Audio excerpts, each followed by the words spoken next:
Ladies and gentlemen, good evening and welcome back to our channel once again. There is one thing that I've consistently maintained on this platform, that politics is a very interesting game, but politics is also a very dirty game. Who would have imagined that Gachagua today would be fighting for his space in Kenya Kwanza government? Because just a few months ago, Gachagua was the biggest shareholder in that government.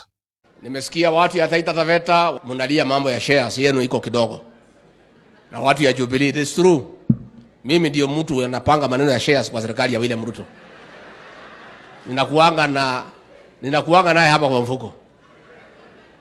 Rais akisema nataka tuangalie fulani, nasema ngoja kidogo rais, narudi kwa mfuko naangalia shares, tunakubaliana. We want you to be shareholders. So we are going to open up the share market in 2027. Nyinyi mkuje kwa soko, mchukue ile hisa mnataka. Si iko namna hiyo?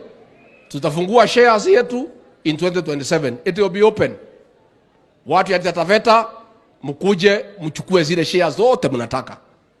Tukimaliza uchaguzi nikuje tena na calculator niweke mawe mpya tuhesabu. Gachagua is fighting for his political life. William Ruto and his allies are keen on impeaching him from office. Earlier today,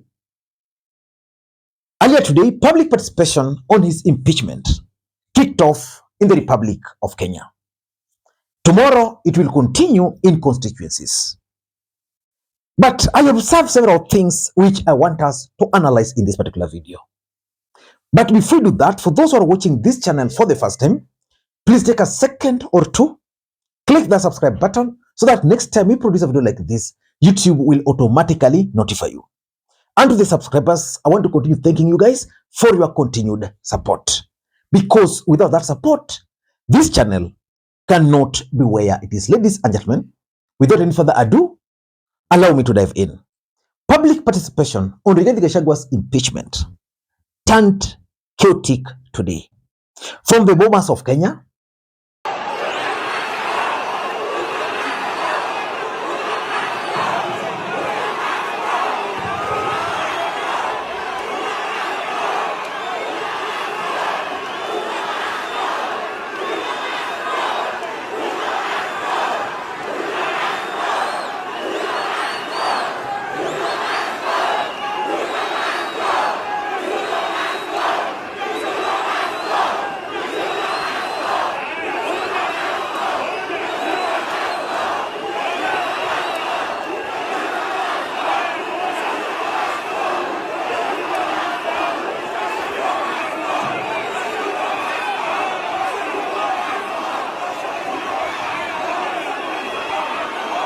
Kakamega,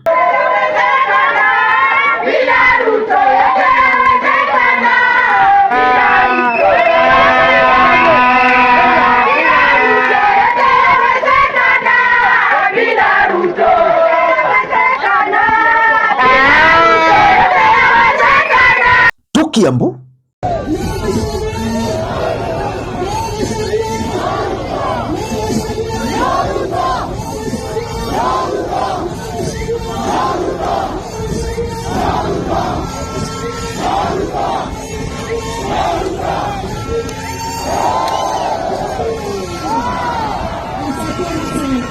to Isiolo,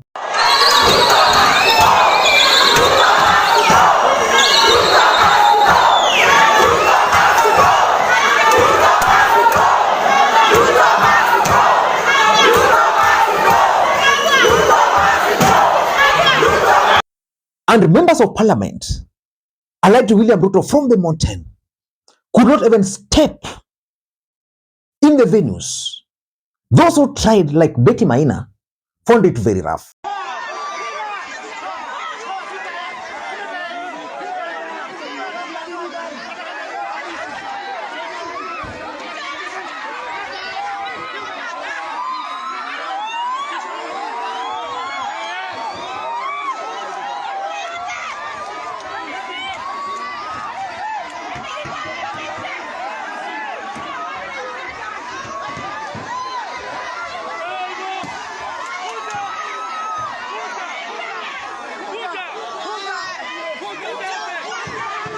which begs the question, did the government of Kenya achieved their objectives? Because I've always told you that in politics, nothing happens out of mere coincidence. And that everything in politics is normally well planned, well scripted, and executed to achieve a specific political objective. The truth of the matter is that the turn of events over this particular public participation has shocked Kenya Kwanza government. And I'm 100% sure they are definitely going to go back to the drawing board.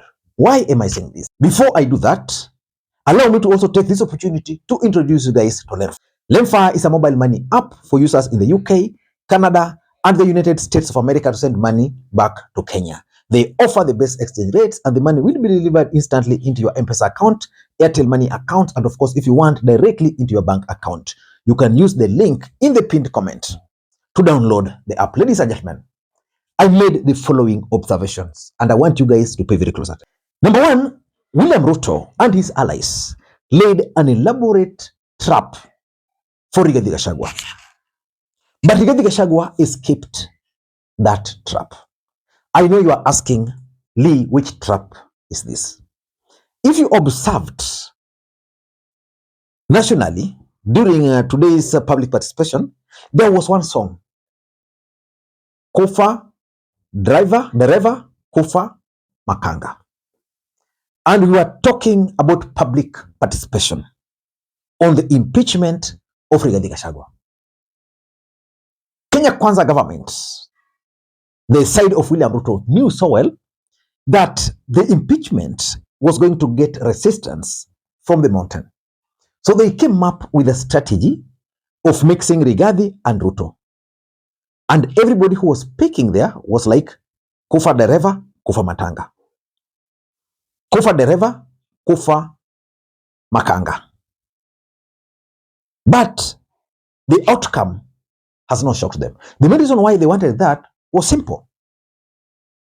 You see, when you say kufa dereva, kufa makanga, what it means is that you are not objecting to the impeachment. You are actually giving the impeachment the go ahead. You can go ahead and impeach Gachagua, but we also want Ruto to go. But for today, it was about Gachagua. So they thought that by coming up with that, everybody was going to support the impeachment for both, which of course, at the end of the day, the report would be everybody wanted Gachagua to go home, and they're also asking for William Ruto to be sent home. But now politically, it has dented the image of Kenya Kwanza. It has dented the image of William Ruto. I doubt if William Ruto will get the guts in future to deal with the kind of rejection. Whatever end. So that's number one. Number two, Rigathi Gachagua has also now stamped his authority as the kingpin of the mountain. Ladies and gentlemen, allow me to say one thing. Because I've seen so many people here saying or suggest that I'm supporting Rigathi Gachagua. No, I'm not. That's their war. That's not our war. Our war as a country is Adani. Our war as a country is all these scandals we are seeing. Rigathi and Ruto, I personally believe they're using it to divert the attention of the country. Whether they are honest with it, whether they are serious with it, I don't want to care. But if it were my wish and prayer, I would have wanted the entire government to go, just like majority of Kenyans. But now, because of this politics, Rigathi Gachagua has now successfully managed to stamp his authority as the kingpin of the mountain. I followed this event very closely, and particularly in the mountain. Ruto handed the leadership of the mountain to Rigathi Gachagua without knowing. From tomorrow, no leader allied to William Ruto will step in the mountain. And if Rigathi Gachagua is going to be impeached, because Mount Kenya leaders must ensure that Rigathi Gachagua is impeached. Even if Rigathi Gachagua will be impeached, their life is not going to be the same again. I can now say over 70 or 80% of the leaders from the mountain who are allied to Ruto will be going home. The third thing which I've also observed is that the government of Kenya scored an own goal. You see, if you watch the way Parliament was rushing this public participation and the outcome today, then you pity them. Because today, everybody was anti-William Ruto, anti-Kenya Kwanza government. Which means the government funded anti-government protest without knowing. Because, you know, these are things that are funded by government. So you call people to Bomas, you call people to Nyeri, you call people everywhere, using taxpayers' money, because by law it has to happen. Then these people turn against you. The songs they are singing is against you. Apart from a few places in Nyanza, I'm yet to get a single place, maybe in Nyanza and Rift Valley, where people were like, let Rigathi go and Ruto remain. It was either Rigathi aende ama wote waende. So the government scored their own goal. Number 4, in my view, I also tend to think that it is now clear that all these are intended to divert the attention of the country from the issues affecting Kenyans. Because today, everybody was talking about the Bomas, the Nyeri, the Kiambu, you know, the Isiolo. We don't know what really happened in this government today. Whether they've sold KICC, whether the airport has been sold. Basically, they've succeeded in diverting the attention of the country. Now the country is focusing on impeachment of Rigathi Gachagua. And remember when Morara went to Bomas, what happened? He was kicked out. Because this government knew that by doing that, they were also going to divert the attention of the country further towards that. And lastly, I think Kenyans have also expressed their opinion. Just like they expressed their opinion on that finance bill.